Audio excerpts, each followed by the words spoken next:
bonjour à vous tous. Voilà, très heureux de partager ce moment avec vous, frères et sœurs. J'espère que vous allez bien. Le Seigneur vous bénit, que Dieu vous encourage. Voilà, bientôt nous aurons la joie de pouvoir nous retrouver. On s'est retrouvés à quelques-uns pour l'instant. Mais je pense que par la suite, nous pourrons nous retrouver donc, comme on le faisait auparavant. Voilà, je voudrais aujourd'hui vous parler de la femme vertueuse. Mes collègues pasteurs vous ont parlé cette semaine de femmes dans la Bible. Ils ont pris des exemples pour vous parler de caractéristiques de ces femmes qui ont été conduites par le Seigneur. Le Seigneur les a utilisées dans certains domaines. Je voudrais vous parler ce matin de cette femme vertueuse que nous trouvons dans la parole de Dieu. Alors, c'est une femme, c'est spirituel, puisque là, il est parlé, tout est spirituel, mais là, il est parlé de l'Église. Hein. Ce n'est pas une femme comme je viens de le souligner ici, au travers de ces exemples. Le texte nous dit, faisons la lecture, dans le livre des Proverbes, au chapitre 31 et au verset 10. Vous allez voir, c'est l'église, l'épouse, c'est une mère. On pourrait faire donc trois sujets de prédication, mais je voudrais simplement retenir ce matin donc l'épouse et la mère. Voici ce que nous lisons. Qui peut trouver une femme vertueuse? Elle a bien plus de valeur que les perles. Le cœur de son mari a confiance en elle, et les produits ne lui feront pas défaut. Elle lui fait du bien et non du mal tous les jours de sa vie. Elle se procure de la laine et du lin. Elle travaille d'une main joyeuse. Elle est comme un navire marchand. Elle mène son pain de loin. Elle se lève lorsqu'il est encore nuit. Et elle donne la nourriture à sa maison et la tâche à ses serviteurs. Amen. Voyez, la nourriture à sa maison. On peut penser de suite, la maison c'est nous, donc la maison c'est l'église. C'est là que nous recevons la nourriture dont nous avons besoin, et c'est vrai que pour la plupart nous pourrions dire c'est dans l'église, dans la maison de Dieu que nous nous sommes convertis, on a entendu le message de l'évangile. Peut-être quelqu'un pourrait me dire, moi je me suis converti chez moi tout seul avec la Bible ouverte. Un jour quelqu'un m'a dit, moi je me suis converti sur le haut d'une montagne. Dieu soit béni, ce qui est important, c'est pas tellement le lieu, l'heure ou l'endroit. Ce qui est important, c'est d'avoir eu la révélation de Jésus et de donner sa vie au Seigneur et de faire partie de cette épouse. Vous allez voir, donc nous allons nous entretenir pendant quelques instants sur cet exemple. Donc cette femme vertueuse, on a lu ceci, cette femme, eh bien c'est une femme, on pourrait dire que elle est parfaite, je ne sais pas si ça peut exister, ça n'existe pas, puisque tous ont péché, sont privés de la gloire de Dieu, tous, et y compris, je ne voudrais pas vous décevoir, mais Marie, la mère de Jésus, une femme formidable, une femme choisie, une grâce lui a été faite, mais le péché, la nature pécheresse, elle est partout. Quand on parle de perfection, mes amis, on parle de l'Église. Et on parle de cette Église qui va être enlevée, sans tache, ni ride, c'est-à-dire une Église aussi joyeuse, autant remplie d'enthousiasme dans les temps de la fin, comme au début. Et c'est un petit peu ce qui se passe. Lorsqu'on se donne à Dieu, il y a toujours cette paix, il y a toujours cette joie. Alors la femme vertueuse, le mot vertueux, dans les textes hébreux, je ne connais pas l'hébreu, mais je me suis un peu renseigné, et c'est le mot Raïl, à la place de ce mot vertueux, vertueuse. Raïl qui veut dire plusieurs choses, force, qui veut dire puissance, qui veut dire valeur, qui veut dire courage, et qui veut dire aussi bravoure. Et ce qui nous montre que cette femme donc vertueuse, toutes ses valeurs, elle puise sa force et son courage dans la personne de Jésus-Christ. Elle a aussi de la valeur, on va le voir aux yeux de Dieu. Elle est pleine de courage pour l'œuvre du Seigneur. Elle est vaillante dans le service que le Seigneur lui confie. Vous voyez, cette femme vertueuse, elle ne s'appuie pas sur ce qu'elle croit être, mais elle s'appuie sur la personne de Jésus-Christ. Il y a des gens qui pensent que ce qu'ils sont, vous savez, quand on n'a pas le Seigneur, et je voudrais vous le dire, en dehors du Seigneur, eh bien on ne pourra pas faire grand-chose. Mais nous allons le voir également, tout ce que nous sommes appelés à vivre, c'est toujours dans le Seigneur. Elle a compris qu'il ne fallait pas s'attacher aux choses de la terre, mais aux choses du ciel. Alors quand je dis la femme vertueuse, l'épouse, vous pourriez me dire, oui, mais alors cela nous concerne en quoi? Eh bien, tout simplement parce que c'est nous qui sommes les membres de l'Église, eh bien nous sommes cette épouse, nous qui avons été revêtus par le sang de Jésus parce qu'on a accepté le Seigneur. comme notre sauveur personnel, on s'est repenti, on a demandé pardon au Seigneur, eh bien Dieu a bouleversé notre vie. Nous sommes devenus un être nouveau, que Dieu soit loué. Les choses anciennes sont passées, toutes choses sont devenues nouvelles. Et je mets l'accent sur le sang de Jésus. Le Père, il nous voit au travers du sang de Jésus. Et je voudrais vous encourager, mes frères et mes sœurs, ce matin.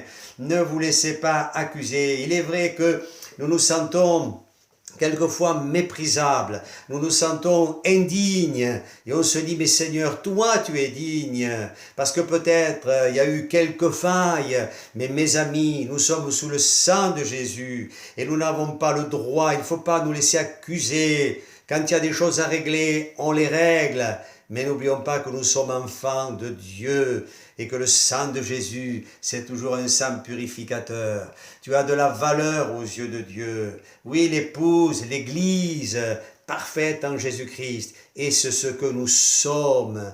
En dehors, je répète, il n'y a rien de bon, mais en Jésus-Christ, alors là, c'est formidable. Peut-être il est bon pour quelqu'un de revenir vers le Seigneur, et puis de reconnaître, il y a des choses, quand on reconnaît les choses, mes amis, notre Dieu, c'est un Dieu d'amour. Vous êtes précieux et vous avez de la valeur aux yeux du Seigneur. Nous avons lu tout à l'heure, que elle a bien plus de valeur que les perles. Et quand on regarde encore, une fois de plus ici dans le texte hébraïque, dit ceci, son prix est loin de celui des perles. Voyez la valeur qu'a l'épouse, la valeur de l'Église, que Dieu, et la valeur que nous avons aux yeux de Dieu.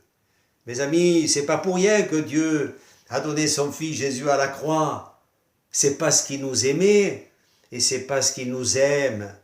Quand je parle de la valeur et de la beauté, je voudrais étayer cela avec ce passage que nous trouvons, c'est dans le Cantique des Cantiques, au chapitre 4, verset 7. Il est écrit ceci, l'époux dit à sa bien-aimée, que Dieu soit béni, l'époux dit à sa bien-aimée, tu es toute belle mon ami, il n'y a point en toi de défaut. Mes amis, il n'y a que Dieu qui peut le dire concernant son Église et ceux qui sont en Jésus-Christ. C'est vrai qu'en Jésus nous n'avons pas atteint la perfection, mais quand même l'apôtre dira que nous sommes parfaits. Qu'est-ce que cela veut dire? On a atteint une certaine maturité, on a grandi, quoi qu'il faudra toujours grandir et toujours chercher la perfection. L'apôtre Paul le dira, ce n'est pas que j'ai atteint la perfection, atteint le but. Il y a deux choses, il y a ce que nous sommes, ce à quoi nous devons tendre, parfait en Jésus, et courir vers le but. Il y a aussi une notion de sainteté, saint dans le Seigneur, mais il faut se sanctifier, mes amis. La Bible le dit, sans la sanctification, nul ne verra le Seigneur. Et je crois qu'aujourd'hui, même pour l'Église, on a besoin encore de s'approcher de Dieu et de Seigneur, nous sanctifier. Mais il y a ce que nous sommes. Pour ça, quand je dis nous avons de la valeur, et il ne faut pas se laisser accuser. Alors c'est vrai que nous ressentons quelquefois ce besoin de nous approcher du Seigneur. Et peut-être pour quelqu'un ce matin, c'est peut-être pour toi le moment, c'est peut-être pour toi le temps de Dieu, où tu peux t'approcher du Seigneur. Oui, une épouse vertueuse, je dirais une épouse de l'Église parfaite. Alléluia. Est-ce que vous la connaissez, cette épouse? Est-ce que vous la connaissez, cette mère? Dans le psaume 113, il est écrit ceci, il est parlé d'une mère joyeuse au milieu de ses enfants. Et je crois que c'est ce que le Seigneur veut.